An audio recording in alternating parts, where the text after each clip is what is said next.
اس حفظ کی خاطر روز و شب ماشاءاللہ یہ تھے سید ابرار جو حضرات کی سماعتوں کے حوالے اپنی تقریر پیش کر رہے تھے۔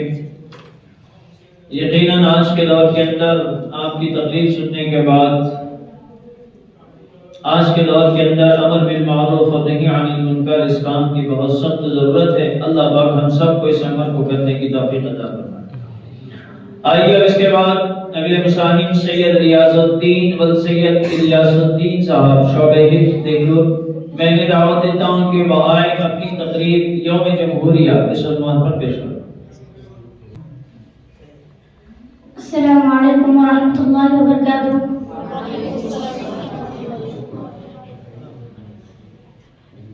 نحمده ونصلي على رسوله الكريم، أما بعد، أعوذ بالله من الشيطان الرجيم، بسم الله الرحمن الرحيم، إن الله لا يغير ما بقوم حتى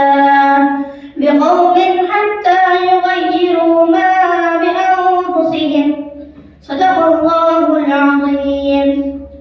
صدر محترم، معزز اساتذہ کرام، حکم صاحبان اور میرے عزیز دوستوں، دانشوران قوم و ملت، آج کے اس پررونق بزم میں میرا موضوع سخن ہے 26 جنوری یوم جمہوریہ۔ آج کے روز آپ ہندوستان کے جس کونے میں، جس گلی اور جس کوچے میں چلے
دستور کی پابندی کرنی ہوگی.